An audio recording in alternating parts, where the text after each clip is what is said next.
I was like, you keep your ass in that damn seat. I said, because of the fact that, you're just trying to support the gun bans that they're trying to introduce anyway. I said, so you keep your ass in that seat. And I said, if you get up and you walk out with that, I Okay. said, I'm going to crash All your right. ass. Okay, we're live. Finally, years later. Yay! Yay! Good job. Okay, welcome to the Beer and Bullshit Show. We got a wow tonight. I love it. I love this. Are we gonna do a bilingual version tonight? Bilingual version, sure. How about a trilingual? Anyway, I'm the host, Chris. I'm the host, Chris Bennett, and what episode is this? Number 100. 100! 100. Ding ding ding ding ding ding ding ding. 100. 100 times these people, poor internet people, have had to look at my ugly mug, okay? And then some, because we had some post it's full of beer shows and stuff like that. But 100 times. Can you actually? And we love every hour of it. We love it. You know what? And approximately how many beers have probably been drank on this show? Probably about all of them. Yeah, all of them. I don't think we can go there. At least I'm thinking at least between 3,000 and 4,000. I'm gonna say, man, between me, you, I think Amy, you're man, we have put away tons of beer. Yeah, but I have to go back to the earlier times when we had Ruby and Nick and Rob and Garrett and Annie and a whole slew of other people on here.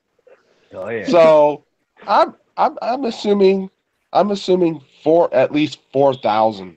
4,000. I'm gonna say your estimate's a little low, but yeah, that is a lot of beer. Episode 100. So we got at least from what I can see one.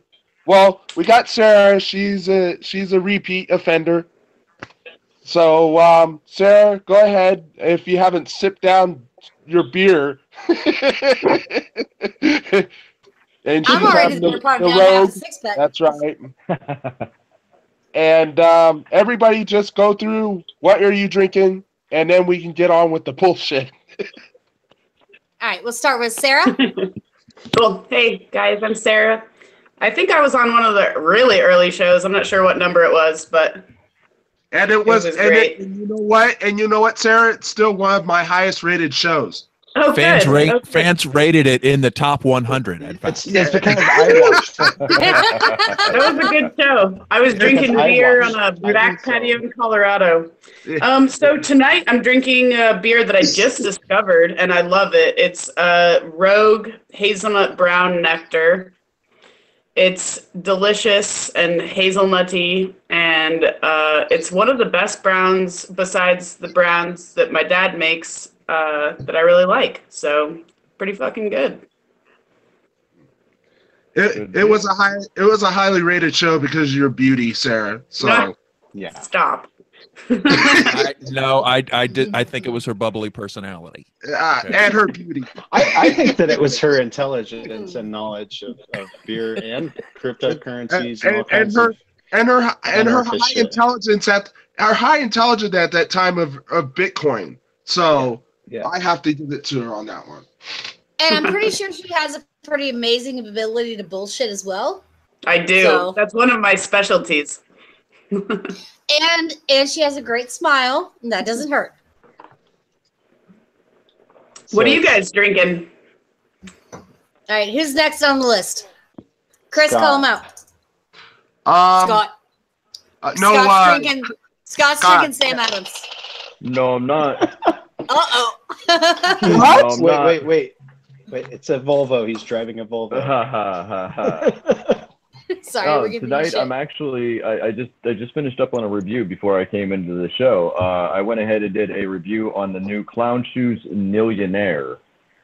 This is their English style barley wine aged in rum barrels with vanilla added. And it comes in at 11%. That sounds pretty good. And what do you think of it? It is really freaking amazing. I mean, I like the English style barley wines first and foremost because of the fact that they're less hoppy and they're more malty and caramel forward. This one, it adds a lot of flavors, kind of like a candy sugar caramel note to it. Very sweet but subtle up front, and then you get a lot of that kind of like Jamaican rum flavor up front, and then it leads into a little bit of an oakiness, and then that it's so smooth from that vanilla, and that vanilla just hits you right at the end, and you're just left with like a lot of vanillic rum flavors. And Bring it on. And what's the name of that one, Scott? Clown Shoes Millionaire. Hey Rick, Clown Shoes Millionaire. I like Clown Shoes. I don't order it very often, but I have a favorable, impression. There you go. Drinking their You beers. guys can see this. Hold on, let me scoot over to mine so you can see if you can see that. There you go. Yeah, we still haven't seen that up here, but I'll keep an eye out. Mine just got this yesterday. I went and picked it up yesterday. I got that, and one of my favorites that I probably have this one too with you guys. It's Epic Brewing Company's Double Skull Doppelbock. I know we've got a couple things from Epic right now, but I don't have any of that. The Double Skull. This, I mean, what is it? I swear to God, it's a Doppelbock, and the Doppelbock comes in, I believe it's like 8%. Something like that. Yeah, 8% alcohol by volume, but in a 22 for like $6. You can't beat that.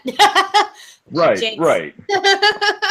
Wow. So I'm on that all day long, man. I love double box styles. Double box are one of my favorite styles. But this barley wine's like, it's really right up there. I've had their billionaire and I've had their millionaire. This is their third entry for this series, so it's right on par.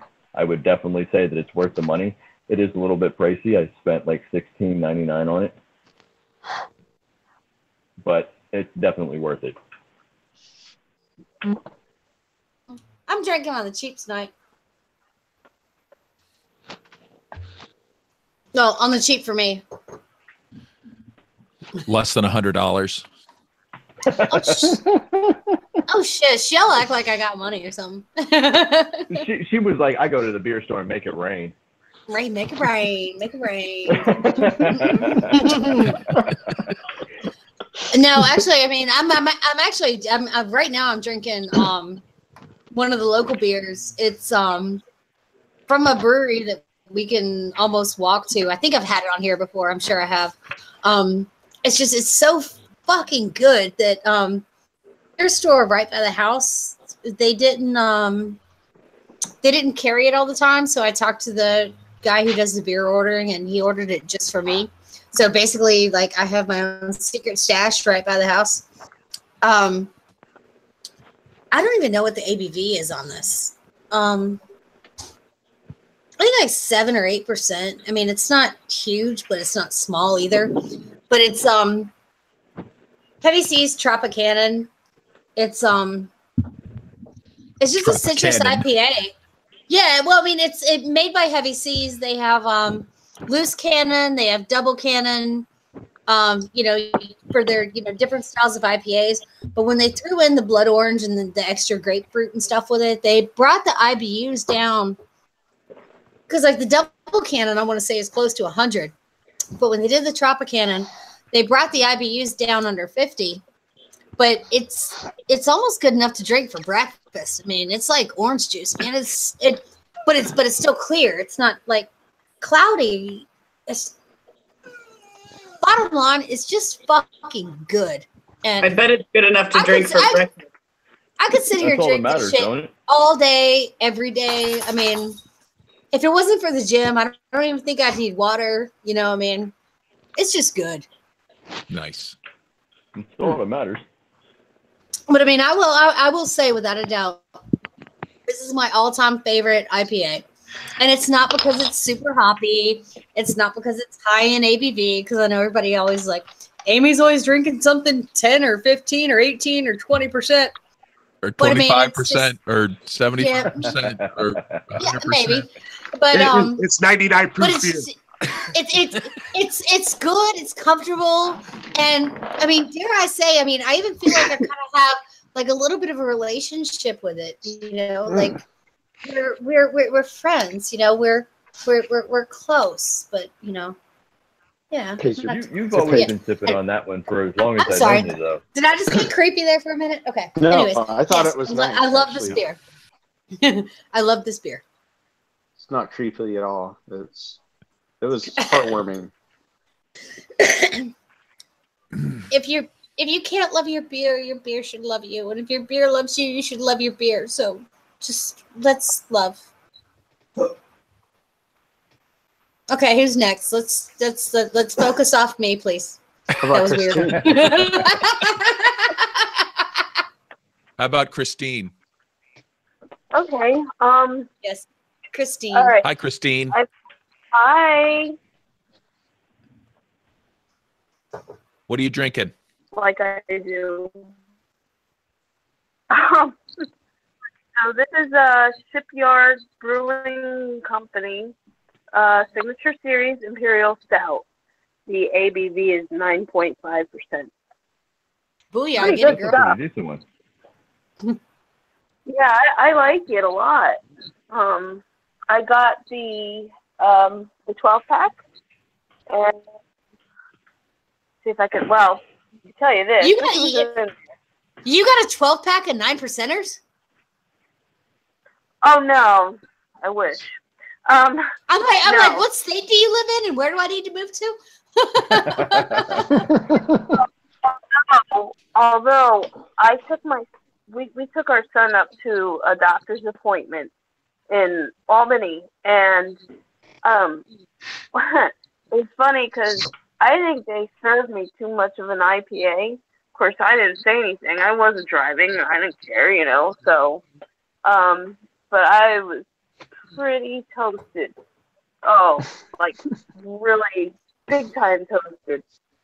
It was good though. It was really cool to see other rebels, you know, screw the laws. I was fine. I'm responsible. Anyway, this is the Shipyard Prelude Winter Warmer. And also, you know, in the same box, 6.7% alcohol. So that was the Shipyard Winter Mixed 12-pack. I believe so. Cool. Yeah, because I got that. They're pretty good. So how was that? Is it spicy? Is it light? As far as a winter warmer? I would say it's more on the spicy side, yeah. Yeah, it's definitely, I don't think it's light. But yeah, this is really good stuff. I don't know, I just the pay-per-view. I usually don't get, you know, like, you know, I usually just get a 6-pack, so it was cool. We had fun. All right, we got Shane, Chris, and Jim Bab left. All right, who's next? Shane, go for it. I got a stoner here, Runation. Oh, you always yeah, it's my basic bitch. It's my basic bitch shit. You know, when I'm feeling super fucking basic, like I had to check to make sure I'm wearing pants at the beginning of the show today. So. Oh, good God! Thank God. Yeah. That's Shane's pumpkin spice latte of beer. So he's like loving up on the bottle. That's awesome. He's like, are you gonna actually open it up with your teeth? No, I wouldn't do that because I like my teeth a lot. And they're an eye socket like a man. Yeah, I use my eye socket. See, like I'll show you really quick. See that? Oh, did you really? No, you didn't. Okay. No. Oh my God. No, I'm like, my body's a temple. I would never do that. I used my lighter. Oh God. This thing, see the little resin in there? Yeah, see? And the little chip marks. You use your lighter. Okay. Yeah. So basically what you're saying is your weed is more important than your beer. That's a sad state of affairs. No, because I packed the bowl with the lighter too, and then I popped the beer open with it. And then I fly places and I have all these chips and resin and shit, and I'm like, oh fuck, whatever. I love weed so much. You crack me up so bad, dude. You don't even know. That is funny. I'm like, dude, if they're gonna get mad over this lighter, I'm smoking that resin entertainment. Fuck them.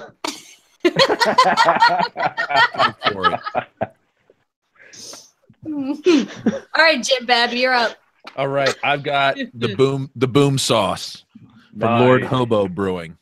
I don't know if you guys are a fan. I've had it up in New England, but lately they've been pushing it all over Philly, so I see it all over the place. Dude, now. I've even got it out here. I got it out here in cans and on tap. They must have like really ramped up production or something. I don't know what it is, but I'm a fan. I had it. I liked getting it up in Maine before it was down here. I mean, if you look at it, it's got a little bit of murk to it, and when I poured it fresh, it had a big fluffy white head on it.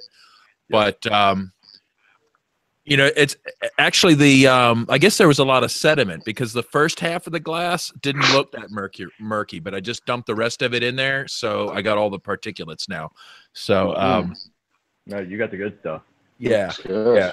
So anyway, yeah, I like that. You don't like my question to you the chunks, or do you like the chunks? Oh, I do. I like my chunky beer. Yeah. Oh yeah. Me too. I love it. It's like kombucha. To me, do you like that one better than you like Maine Beer Company's Lunch? Well, this is a little higher alcohol content, which I appreciate than Lunch. Okay. Lunch is always like just a safe sort of staple. It's not too anything in any one direction, but you know what I mean? But it's really consistently just plumb line to me, like a regular IPA made about as good as you can make it. This I think is this is a little bit more bolder. It's got a little stronger, more IBUs or whatever. But I really wouldn't. I guess they're trying to be. It doesn't taste like a heady topper or that kind of like juicy style New England. I don't know what it is with heady toppers. Heady toppers got like a distinctive taste. Where I don't know if it's just because of it's pasteurized, where most of these other ones aren't. I didn't know that. I don't know, but I mean, I know that a lot of the breweries down here in Maryland are starting to do the New England style IPAs. Yep. I got a couple of alerts from a few different places where they're doing them. I haven't gone out and actually purchased them and try them, but I mean, the few that I've had, I did one down in Virginia, which actually, let me give a shout out to them. Amy Frederick and Jeff Frederick, who was he kind of led the Republican charge towards libertarianism in the Ron Paul era. Anyways, we got him voted to the head of the Virginia State Republican Party as a Ron Paul libertarian, and then Virginia State Republicans came out and pretty much destroyed him and took him out of office for reasons that were not good. But anyways, they have a brewery that's up at Potomac Mills. So if you guys are ever up there, are in the area of DC, go by and give them a shout out, because Amy and Jeff are definitely really good people. They both pretty much left politics, but they're still they're still in the game, but not in the game, not like they were. And well, now I can have more respect for them. Really good beers. Great. Yeah. They make really good beers, but they figured out if you tried to work within the system's gonna fuck you. So fuck the system and make good beer. I approve of their choice, definitely. Yes. So here's Jeff and Amy. Okay, in Potomac Mills. What? Okay. Yep. Known for like a shopping area. That's all I know. That's all I can think of. That's all I know about it. Yeah, but they've got their brewery in there. Okay. Nice. All right, Chris, I think we're down to you now. Oh, you're down to me now. Okay. Yeah. Well, let's see here. The beer I'm about to pop open, it was something I was supposed to do. Sorry, Scott, when your New England Patriots lost. But I figured if I'd have her got to 100, okay, I was going to pop open. I don't know. I'll have to bring the phone with me, but I was going to pop open the bourbon aged narwhal. Oh, nice. Are you drinking a narwhal? Yes, it's the bourbon barrel aged. It's a bourbon barrel aged. Oh, Sierra Nevada, right? Sierra Nevada, yes. Yeah. Nice. Oh yeah. See, I should be able we to have the find that. bourbon barrel aged narwhal? So, and this is the 2015 version. Oh, so it's Chris is drinking the vintage 2015 narwhal. Yep. So this is very exciting. I didn't know that there was a beer called Narwhal, but I started up a company called Narwhal, so now we're gonna have to bring that to our company party. Oh hell yeah! The narwhal is actually they brew it every year or stout. Yum. So I wonder if that's inspired child by that I should not Buddy the name? Elf. No. My friend is drinking a beer called Narwhal. Oh. I thought she would find the music. Did you? I just saw something that was interesting. It was like some kind of one of these nature documentaries, like Attenborough or somebody like BBC, one of these guys, and they were talking about the narwhal and how back in the day Vikings used to collect the horns, and they used to sell them in Europe as unicorn horns, and people would pay like serious money for them, thinking they had magical unicorn powers. So anyway, the Vikings, I guess, are pretty smart to run that scam. Do you know that? There was also a time when they actually sharpened them up and used them as spears. I would eat narwhal. I would totally eat narwhal. Do you also know that a narwhal's horn is a direct correlation to the size of its penis? Yes. I've never heard. Okay, someone else knew that. Yes. That's a new fact. Yes. If a narwhal has if a narwhal has a small horn, he has a tiny penis. Well, that explains why the females have no horn at all. I think the most interesting thing about narwhals is that they use their horns to communicate. They do. Female narwhals like the big horns. What? Well, naturally. What are there? I was just just the older ones. I had heard a variety of theories about what the horn is actually used for. It may have a variety of purposes, from everything from detection. It's actually not used. It's not used for anything. It's an extra tooth, is all it is.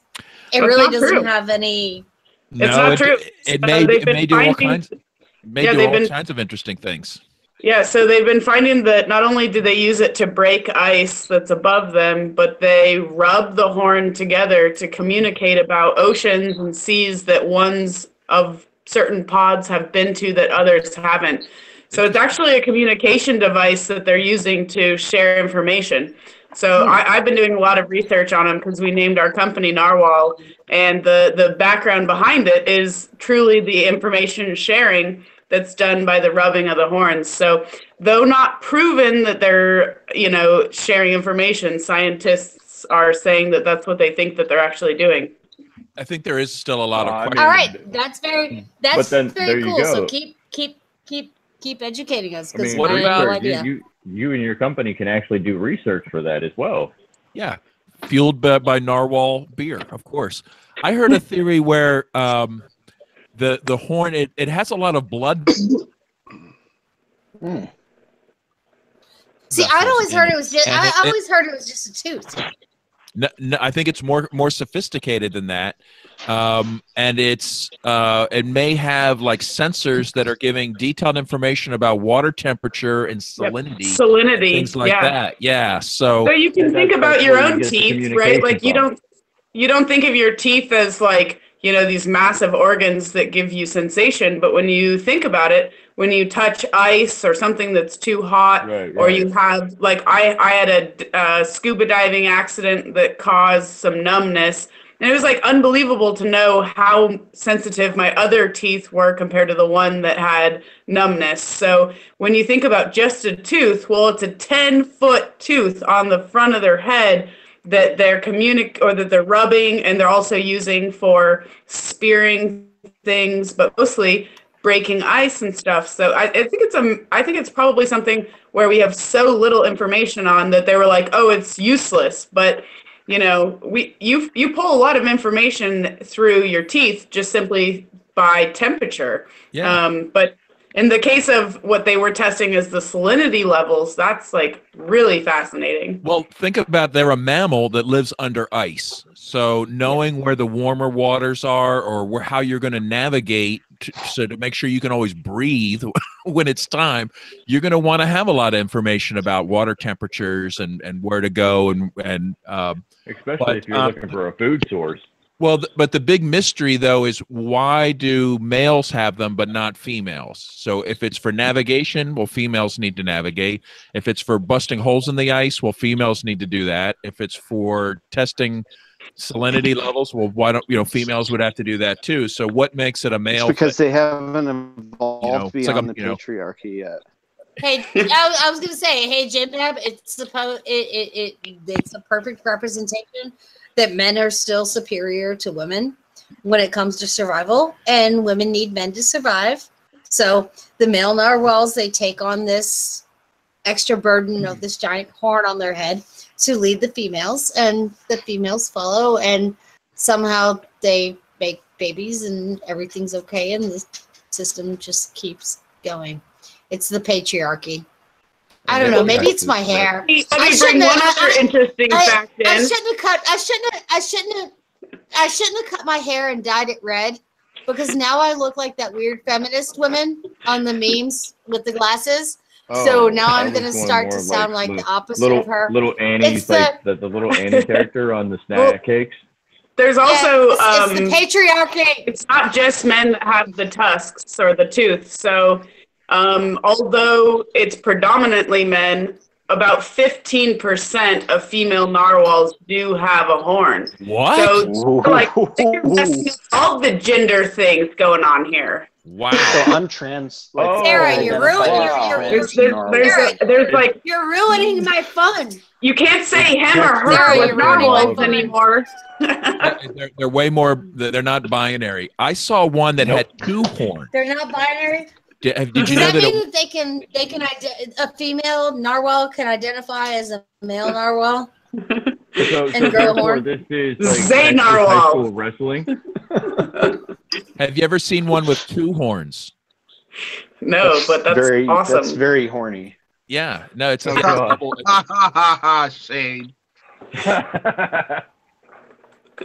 For a narwhal. Double horny. Maybe at one time they all had two, but somehow it became one through some mutation. They're gonna end up morphing. They're gonna end up morphing for narwhal porn. Do you just wait? I hope they don't go by Saudi Arabia like that. It's gonna be double penetration via narwhal. I'm telling you right now. Oh, good God. It's on. Wow. It's gonna be bad. That was man. Y'all are opening opening up a whole nother can of worms that you don't even want to go down. This is what we get with these high alcohol beers. It's barrel aged. It's a bourbon barrel aged. What type of beer? A Russian Imperial Stout. Oh yeah.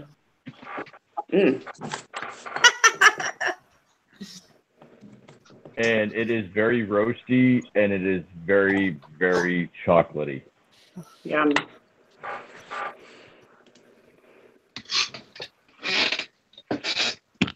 I love the base beer. I mean, they did such a good job with just the traditional narwhal. It's so amazing. And then when they barrel aged it, it was just like it made it 10 times better. Well, this barrel aged one is like 13%. So right. And it still has a little booziness in it almost 3 years later, but it is still effing delicious. Yeah, see.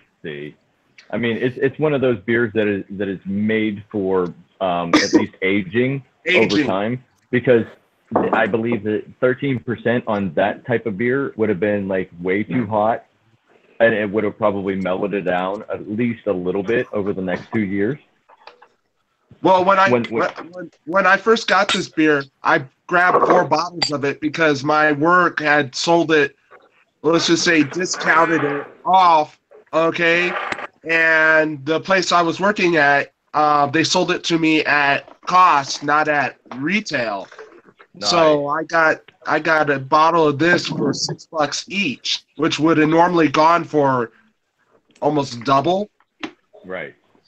So I drank 3 of them, and I decided to put the one back for, aging or whatever. And it still is delicious as I remember having it 2 years ago. Nice. See, I drank the first 2, I aged 2, and then I popped one open a couple years ago, and then I'm popping up this one, obviously, for the 100 episode. So that beer has just got to be so smooth and so delectable at this point in time.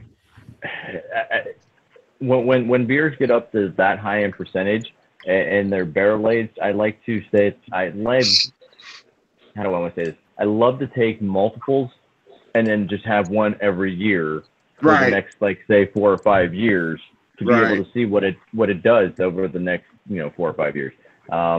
It's what did I say? It was the Bigfoot ale that I had last time on your show. The brewers actually say 5 years was the maximum for that beer. Right. What do they know?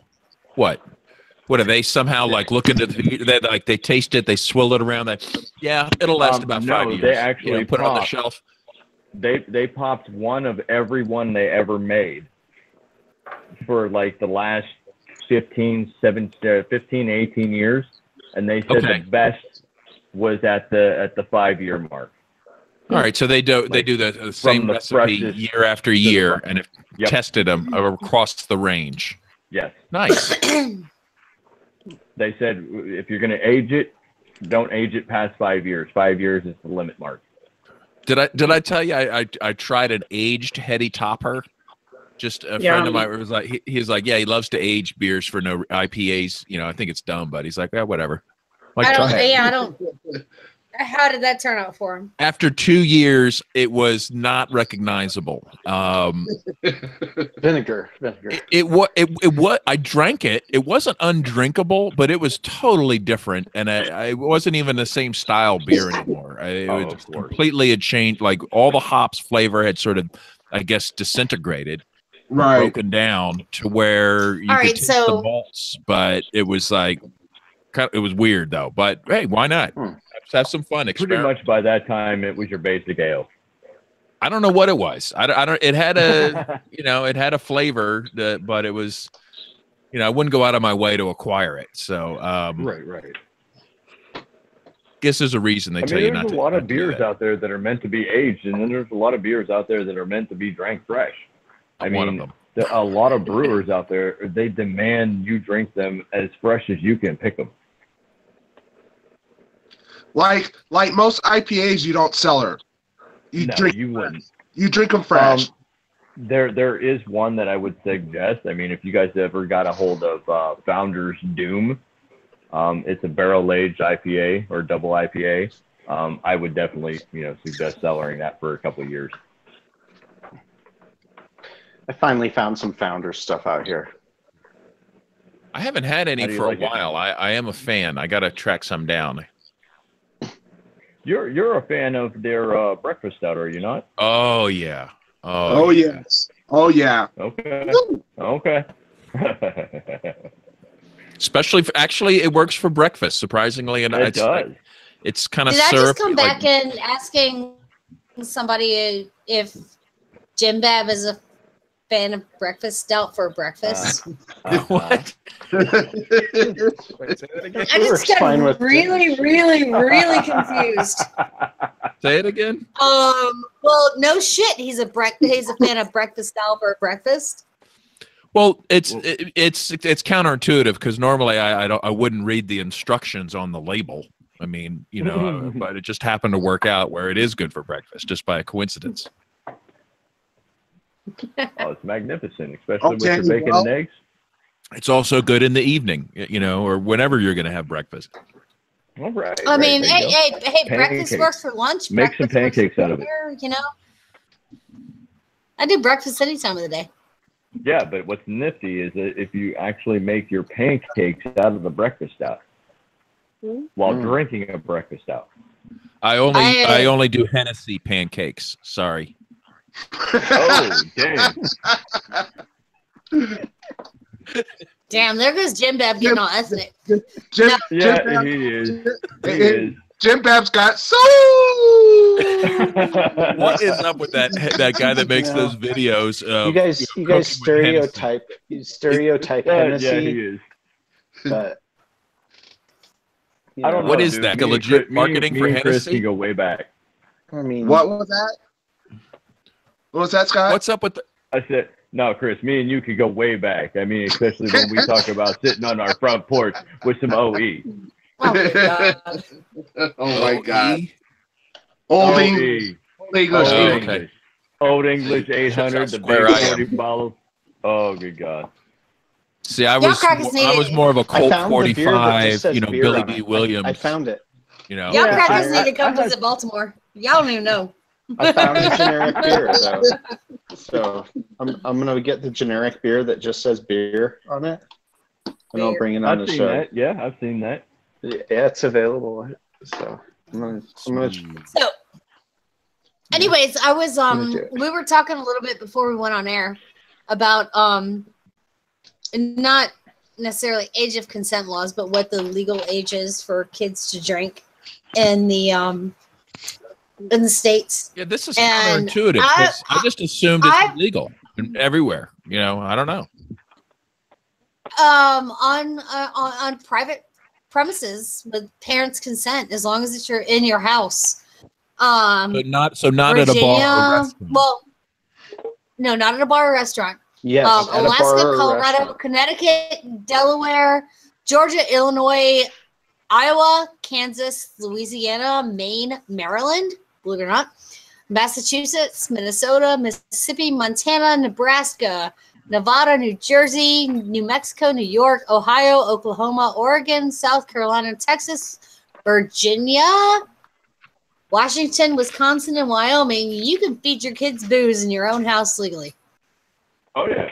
But it requires parental permission? Yes. Yes. Parental guidance, probably, too. Well, Guidance.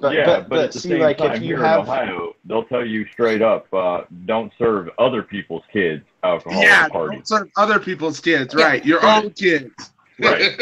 But you can give your own kids beer in your own house, or wine coolers, or Malibu and orange juice, or moonshine. North Carolina moonshine. Yeah, no, I'm not doing that. Actually, believe it or not, North Carolina is actually not on that list. Yep. Neither is. North Carolina is not on the list. That's because they probably fear they're going to give them moonshine. They can't trust themselves around all these drunk children. Yeah. You notice that North Carolina and West Virginia are strangely missing. It's because they go to church like every Sunday religiously. No, they know what would happen if they start getting all the 15-year-olds drunk. Yeah. Okay? Yeah, their lineage goes straight up. It's not. But they tried it and they said, you know what? That doesn't work so good for us. They also produce the highest amounts of moonshine, so maybe that's why. I got some right here.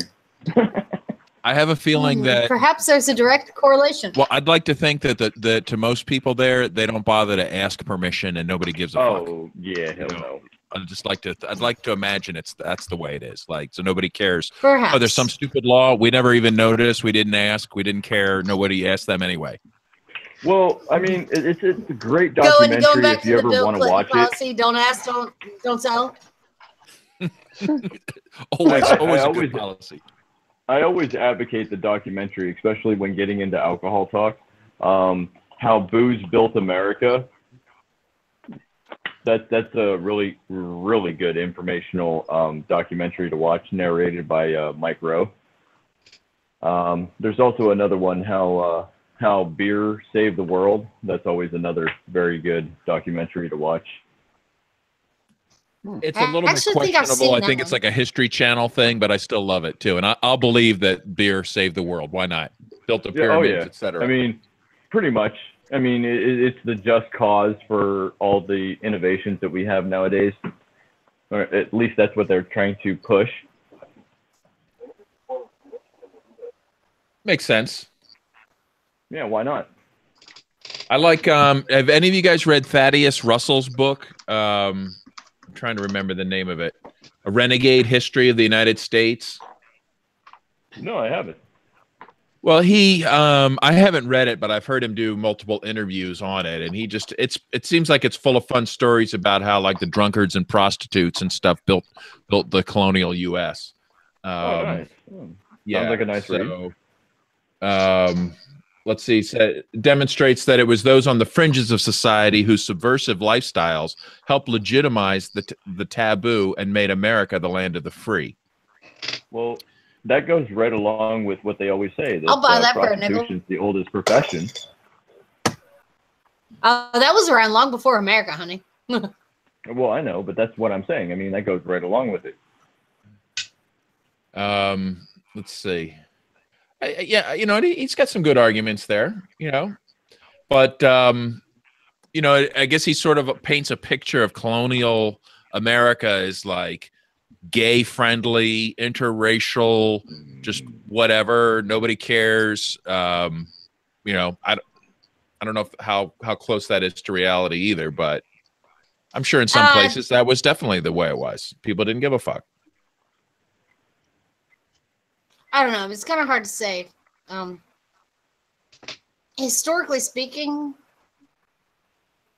I don't know, man. I guess it could go either way. I mean, I don't know. Well, I know damn well Benjamin Franklin did not. He didn't digress.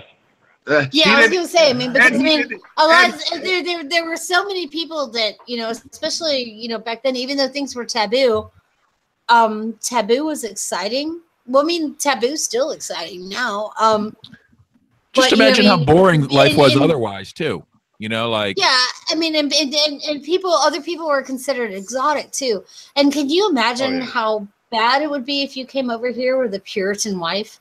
I mean, good God, how boring was your life? Well, I mean, think about it this way. I mean, the first two pretty much shiploads from England over here on the Mayflower, the first Mayflower and then the second Mayflower.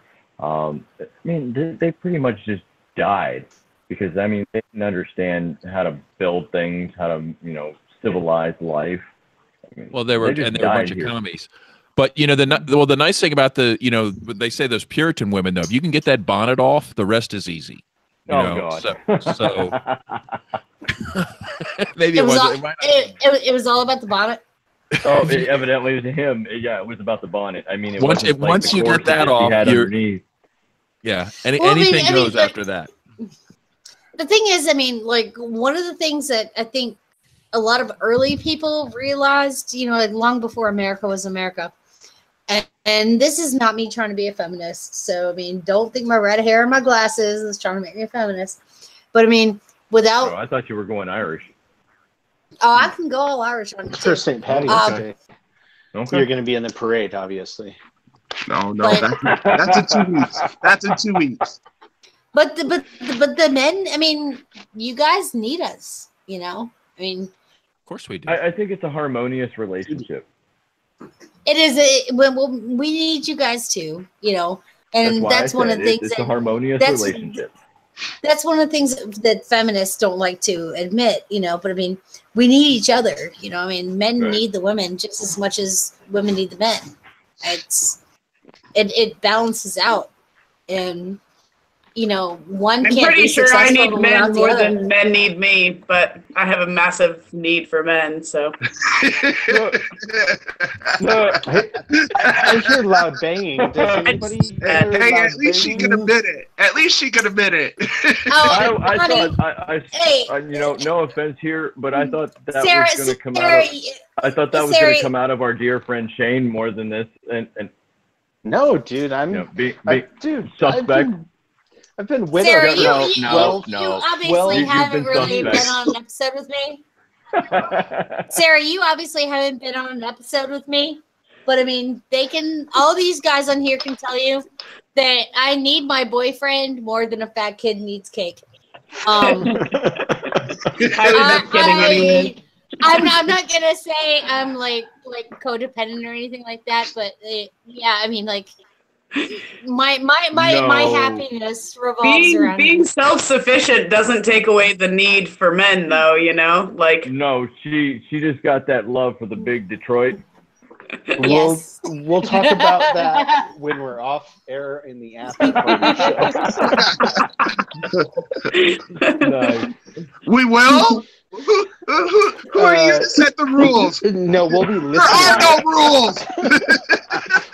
We'll just be listening inevitably. Okay, Amy's cracking another beer.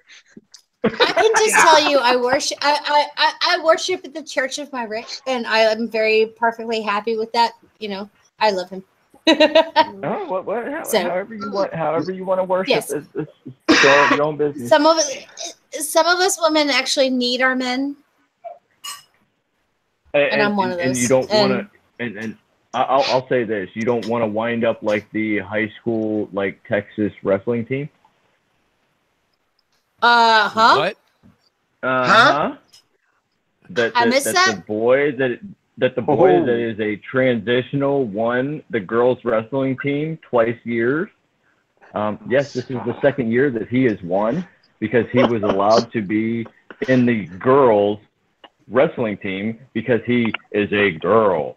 Well, he actually was born a girl, and the law makes it so this person, however, whatever, cannot wrestle boys. She cannot wrestle boys. She has to wrestle the girls. The she that went to a he that is a he. Yeah.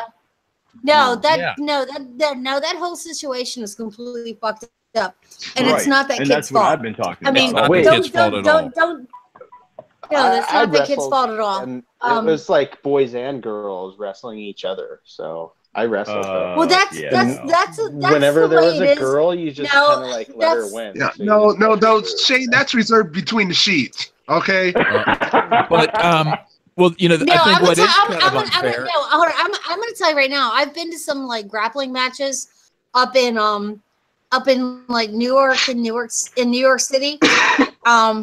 For competitions where I've seen, 6 to 8 year old girls because they're more developed than the boys at their age. I've seen these girls hem these fucking boys up like there ain't nobody's business. Oh yeah, 6-year-olds are fighting each other. Well, yeah. Well, it's training. It's not fighting. I mean, good God, Jim Dab. I don't know. I mean, I love the idea of like an arena of kids, from babies on up. But this ain't the fucking Hunger Games. Gladiators, yeah.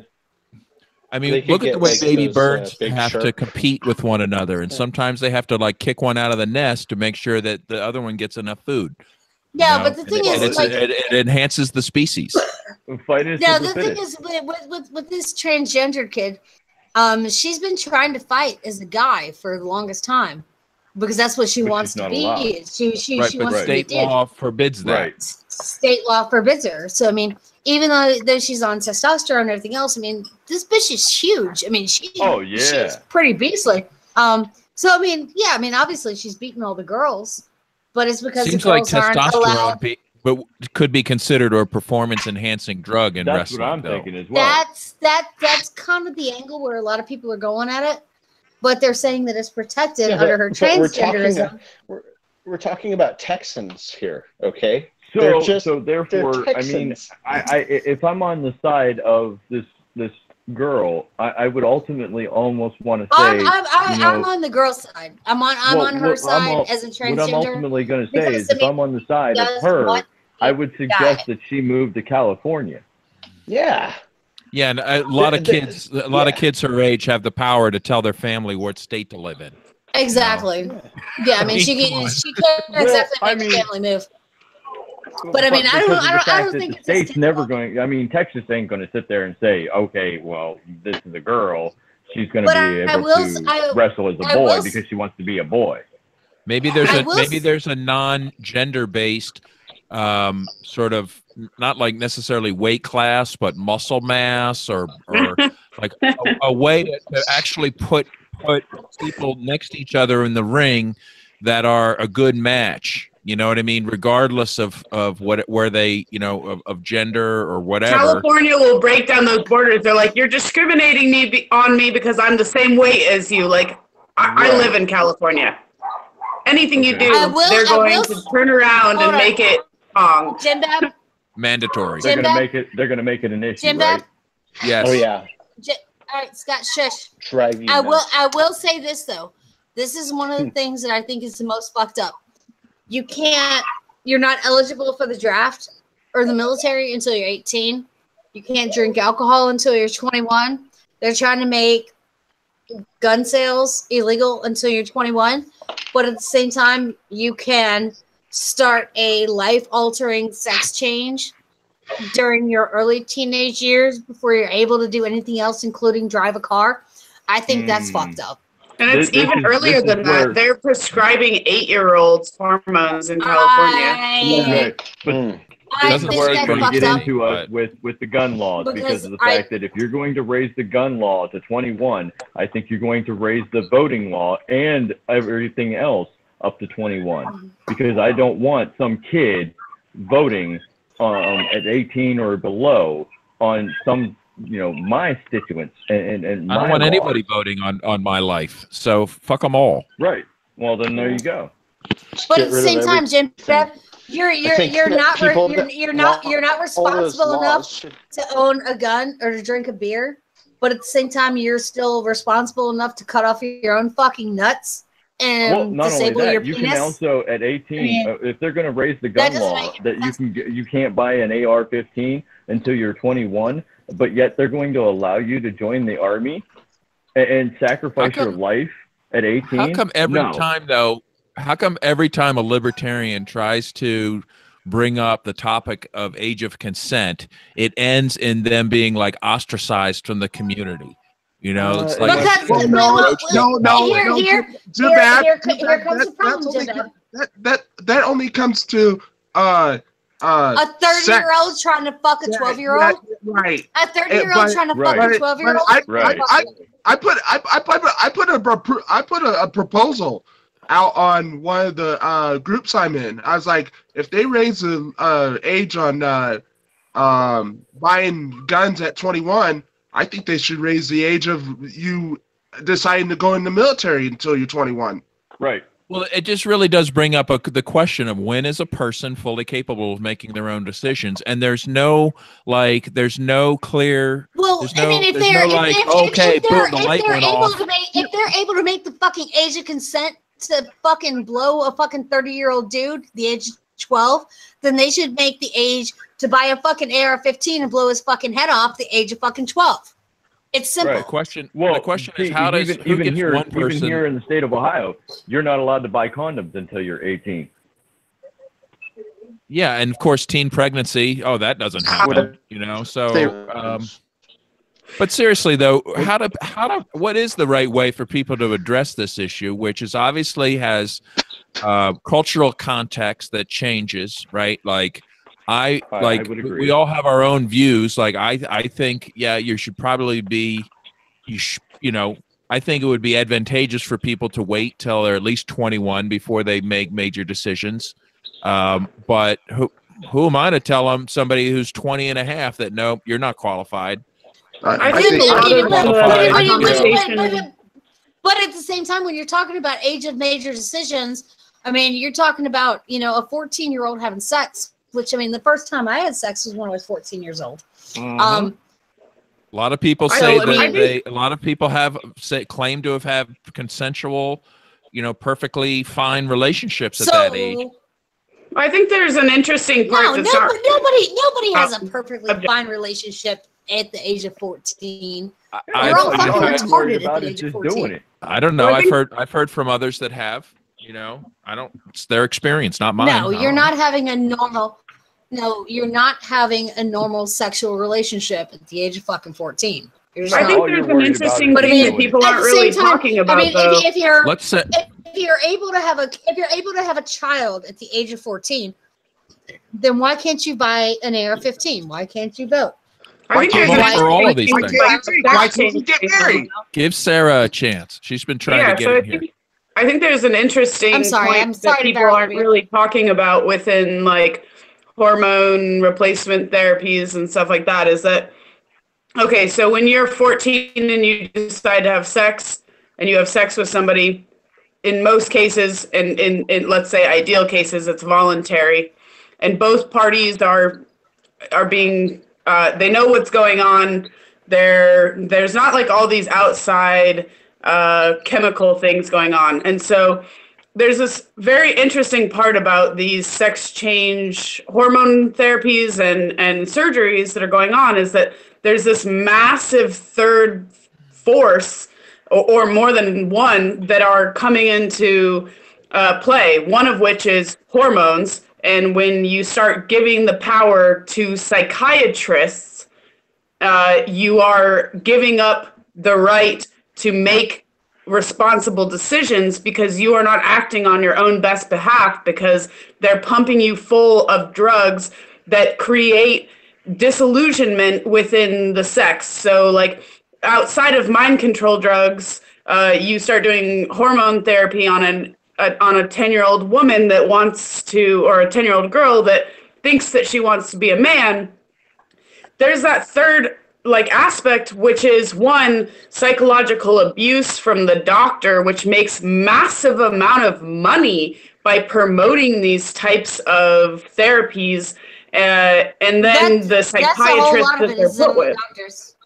But yeah, I mean, that's a whole lot of it comes on the doctors. I don't trust the psychiatry industry at all to do anything at any time ever.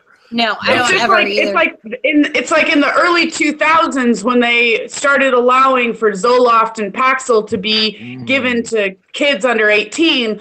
All kids were diagnosed with bipolar, schizophrenic, and depression. And then they were like, actually, that's a little bit difficult to keep pushing. What if we push ADD and ADHD for the 2010? And now, like, it's crazy amount of kids that are under 18 that are on like pure methamphetamines. And now you're looking at, especially in California, where people want you to do whatever, be whatever you want. These doctors, psychiatrists, and parents are all going like, well, we don't know what's wrong with our kids because they're kids.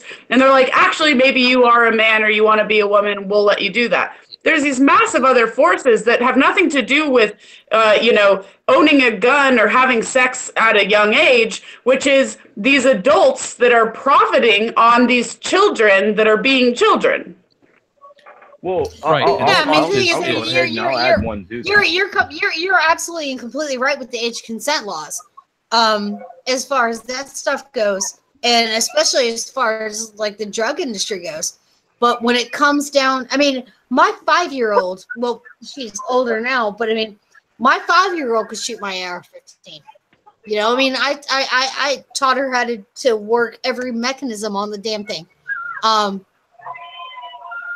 can teach my kids to be responsible. I can teach my kids to be responsible as far as not getting pregnant. I mean, as far as I'm concerned, and I know I'm going to make no friends here, and somebody's going to probably defriend me on Facebook, but I wish that every woman that got an abortion would just get killed, you know. Hey, I gotta go. You know, I mean, okay. All right, later, Scott. So, I mean, I don't like that shit. I think, you know, I mean, everybody should be fucking responsible.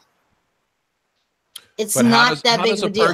But how does a person, you know, transition from being, into being a responsible adult. I mean, it's got 100. You'd ask 100 people, you get 100 different views that vary widely across cultures and generations and traditions, and but people get so emotional about it. It's very difficult, to even, I mean, there's got to be some kind of I think a way to just say, like, look, let's, people shouldn't freak out, and recognize that we have all these, everybody has their own cultural view.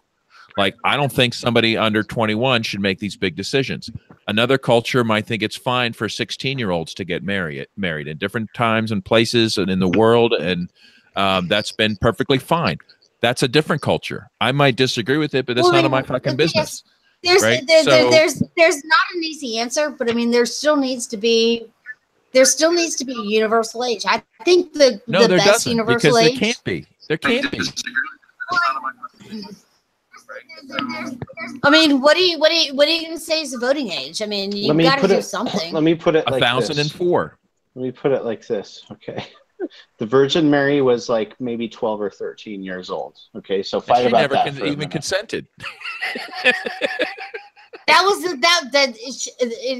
Jesus definitely violated the non-aggression principle because he did not have her consent. Whoa, wait a minute. I know we've got some non-believers or whatnot, but what was the average age? Right. What was the average age back 2,000 some odd years ago?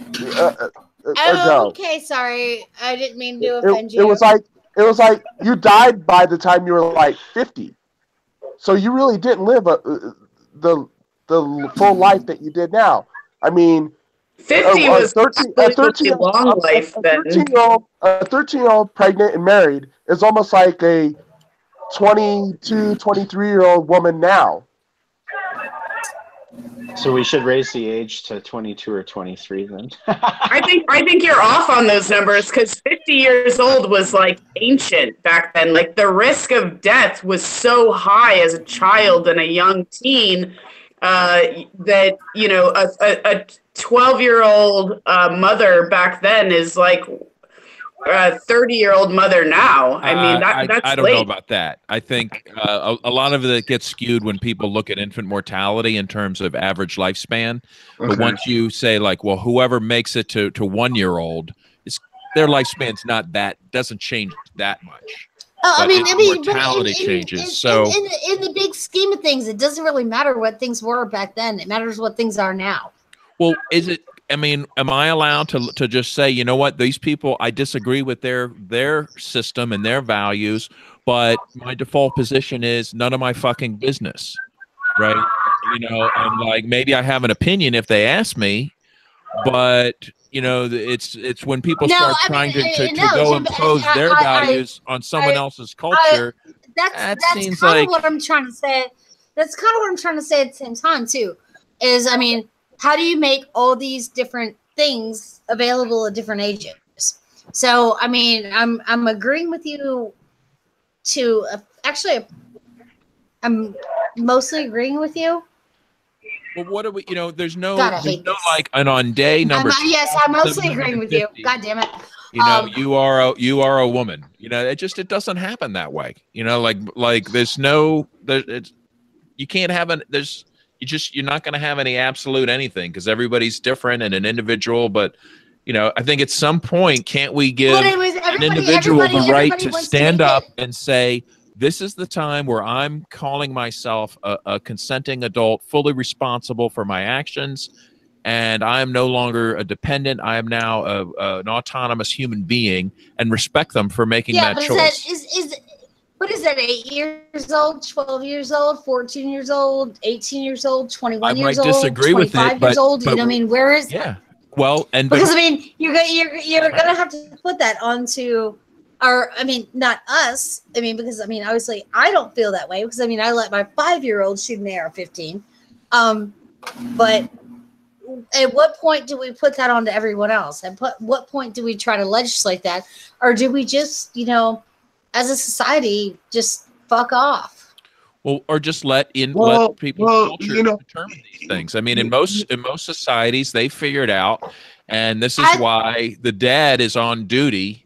You know what I mean, and has a reputation for discouraging suitors that they find to be unacceptable. But at the same time, we have this law. My 6-year-old is not shooting up schools. I mean, she gets along with everybody. She has no intention that I know of shooting up a school at this point. I really hope it stays that way. Yeah, but at the same time, we have she still knows how to use, a weapon. She still knows how to, do whatever, and she's a little kid, I mean, and she's doing little kid things, and she's going to little school dances and doing little kids school things, and wanting to wear, fancy hats with flowers and random crap on them, and. Yeah, but at the same time, she's not trying to have sex. I mean, dear God, I can't even imagine that. But at some point, I know it's coming. But at the same time, we have these law of averages, okay? Where I may think it's okay, but Jim Bab may think it's not okay, but you may think it's somewhat okay. But Shane may think it's all right, and Shane's totally into it. And which one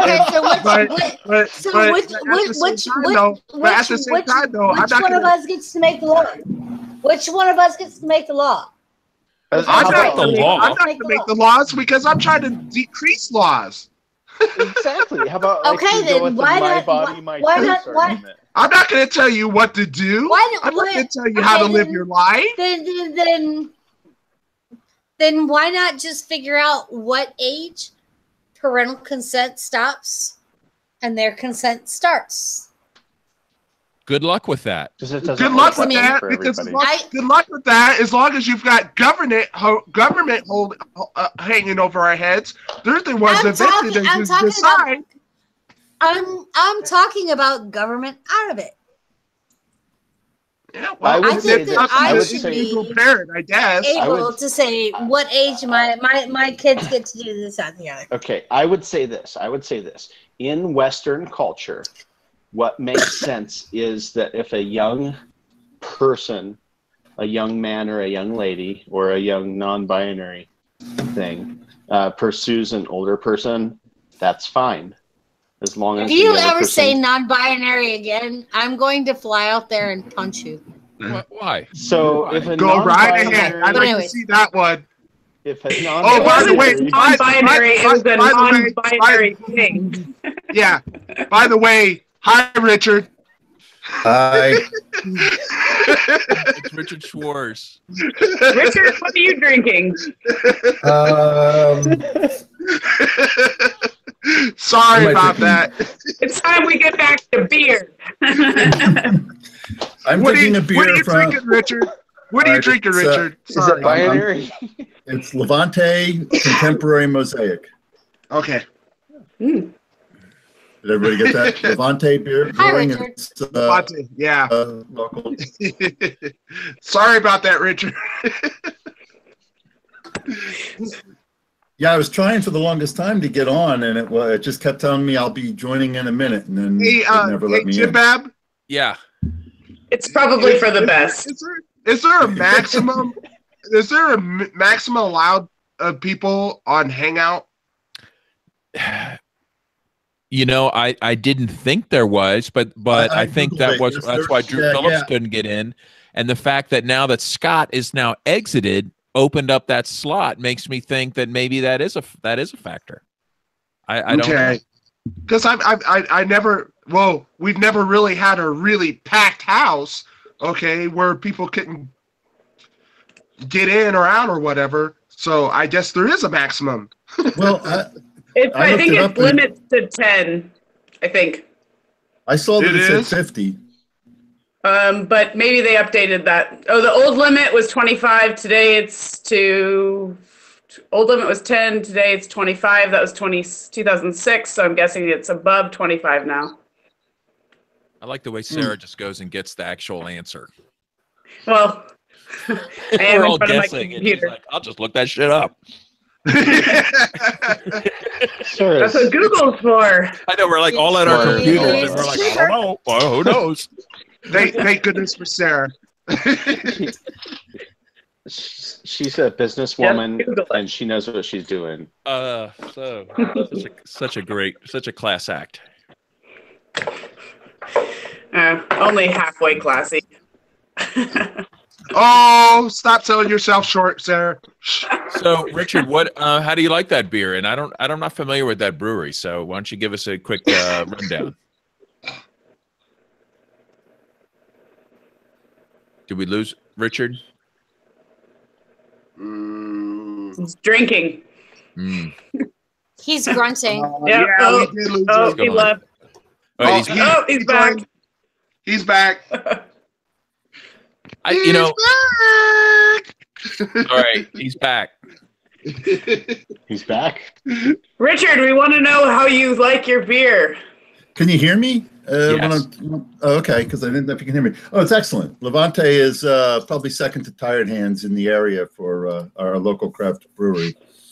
Where is it? It's in Westchester. I had no idea. Oh yeah, it's hit or miss sometimes with them, but when they do it well, they do it very well. Hey, buddy. Can never have too many breweries. Nice. I can't even keep up with what's in my backyard. I've just given up. There's just no way I can do it. Yeah, there's a new one opening every couple of weeks, and it's impossible. Have you been to the? Do you like their facility? I'm pulling up their website. Looks like they've got like a little brew pub down there, right? It's not a brew pub. It's just a tap room, and it's in like a little industrial complex. Okay. And of course, like a lot of these places, even though they're only busy nights and weekends, they get a lot of crap from their neighbors in the industrial complex. So, the neighbors complain about the parking and all sorts of things. So it's kind of a shame because they have a little bit of an outdoor area, but it used to be a lot bigger. It used to take up a big chunk of the parking lot, but they were forced to scale down. And the township gives them a lot of crap, and it just seems like these poor breweries they're trying to create. Yeah. They're trying to create. They're bringing people in, and they just get a lot of flack from it. They got cited for their actual tap room was like 25 square feet too big, so they had to build this just wall to rope off 25 feet of their 25 square. I don't even know if it was that much. It was like 15. Just because of reasons, right? Yeah, just cause. And nobody says like, dude, this is totally fucked up. Why are we all doing this? No point does that come up in a conversation. Yeah, the township made them build a separate window for. I mean, I don't even think this is in any code, but the township made them build a separate window for growler sales. So at the end of the bar, they have like these, like it's not really even a window. They just built like this thing out of 2x4s, and that's their growler window. I mean, it's just crazy. Why? But I guess they have to, or they'll be shut down or whatever. But I feel like people. I'd love to see them just ignore. No, Exactly. and just people put their foot down and be like, no, like we're not doing something stupid. No, Jim Bab, I got a better answer. We just have a whole bunch of anarchists run for city council, win, and then just shut down the codes completely. It is the zoning, everything. Just shut it down. Completely. Yeah, but what about the roads, man? The roads will fix themselves. Has anybody been to? Hey, Chris. Have you been to any of the? I'm sorry. Go on. Hey, Chris. Yes. Don't you ever think for a second that ain't underway? I'm serious. I am so fucking serious. Don't you ever think for a second there ain't people thinking like you.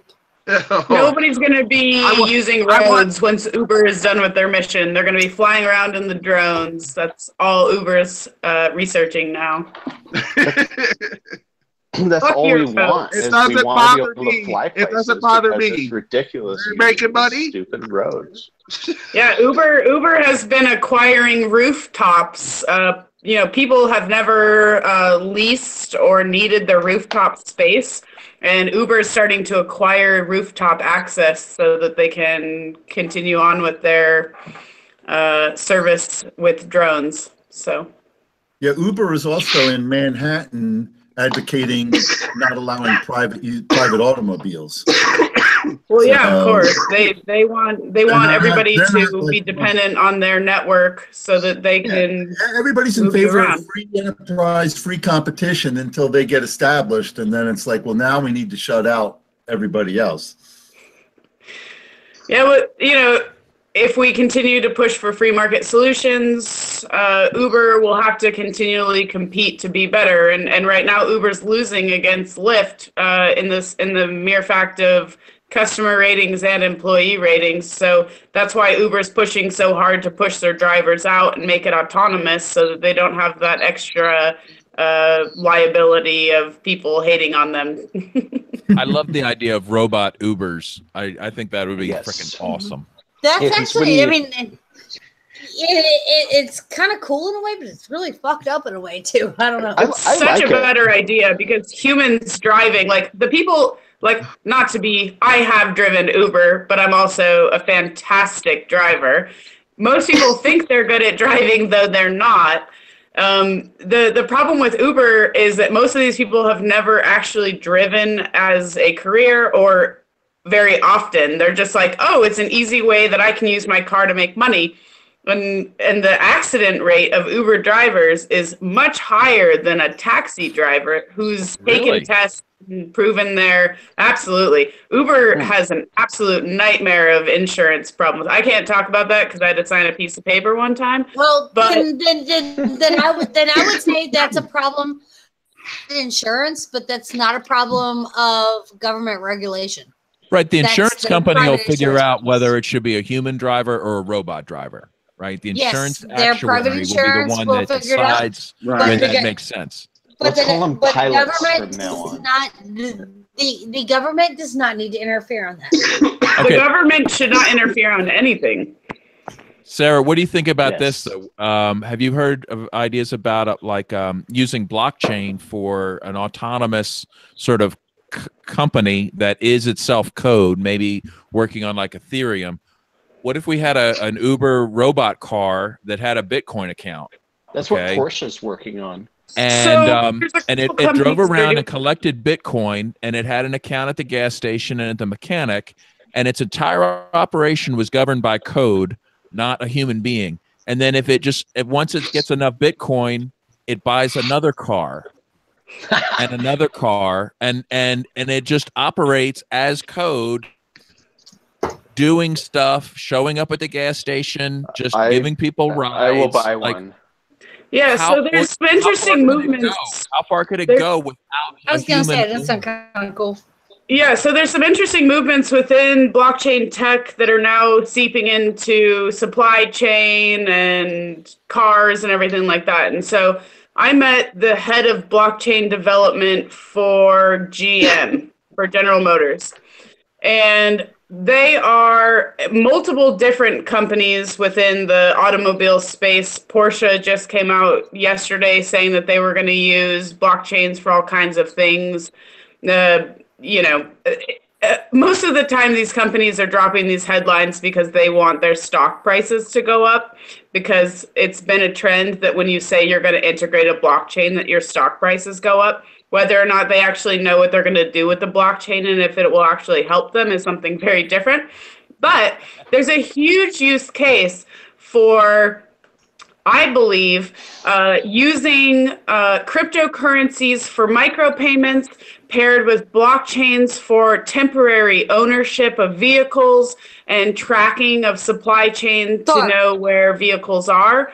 Though I really do highly think that the public and the free market should take a hold of these much sooner than these massive car entities like companies like, Uber, Lyft, or Porsche.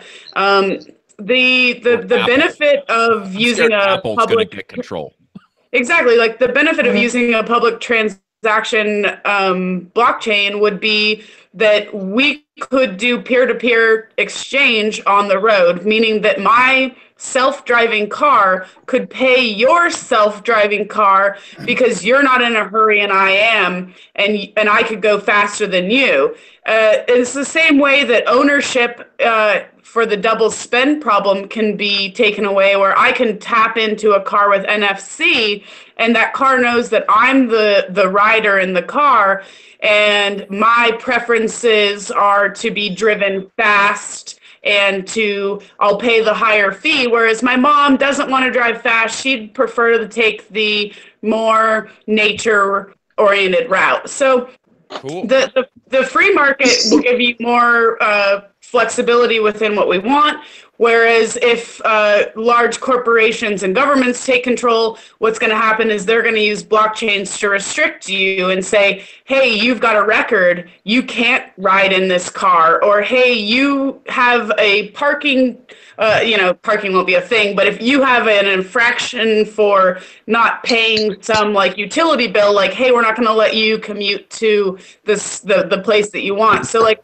one of the things about people really pro autonomous vehicles is like, yeah, that's great as long as the free market is taking care of who's in charge of that ledger. Because if it's the government, you can guarantee they're only going to let the people that they like or want to move freely in that way. They're going to take away the right to drive your car to a specific spot that you want. Then you look into privacy issues as well. That's why you want it on a decentralized set of private network. I think blockchains are going to make a huge, huge play in transportation. So I think people should start thinking about how to use blockchains to create more freedom instead of giving it to private entities, which are most often corrupted by government forces. Let's hope so. I mean, I see such potential, and then but the whole idea of like, of an autonomous, of a robot car and shared ownership, the whole model of our transportation just changing dramatically for the better, and safer and faster and cheaper, and all of this stuff seems like it's within our grasp. It's right there. And then who's gonna be standing in the way? It's the fucking politicians and the cops and the corporate intellectual property people like Apple, and I fear that Apple's going to be like, okay, here's your iCar, it's great. We control the operating system and we've made a deal with the feds, so that's why so often like so everybody's safe, Exactly. So within these really important next few years where innovation is happening, it's really important to continually put good ideas into the public domain.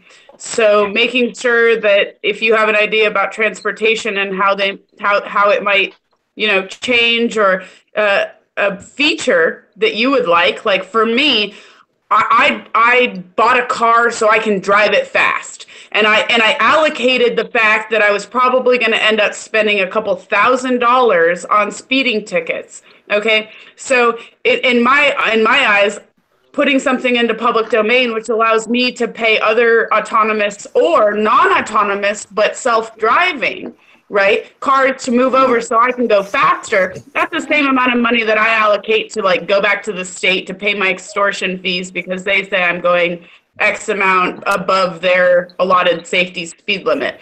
So putting ideas like this into the public domain are going to be really important, because then when Apple goes and says, hey, you can't get in that car without paying for something X, we patented it. You're like, hey, that's in a public forum online. Look it up.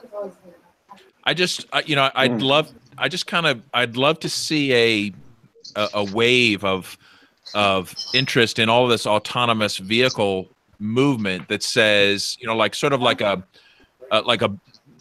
equivalent of a Bill of Rights that says, the owner of the car, will always be in control of the operating system and for everything that car does. So yeah, you get to decide what OS you're running, but but if that car, malfunctions and hurts somebody, it's you. It's not Honda, it's not Apple, it's not, it's like you. There's a primary point of responsibility and control that will always be there. So, if I downloaded the Ubuntu version, the brakes wouldn't work. Hey, Jim. And that's on you. Can you, Jim Bev, can you digress with your idea for a minute, since I kind of missed out since I had to pee? Of just like, what's the future of automated cars going to be like? Is it going to be like Apple, where everything's locked down and they control the OS and they make deals with the government, and fuck you if you try to jailbreak your own hardware, right?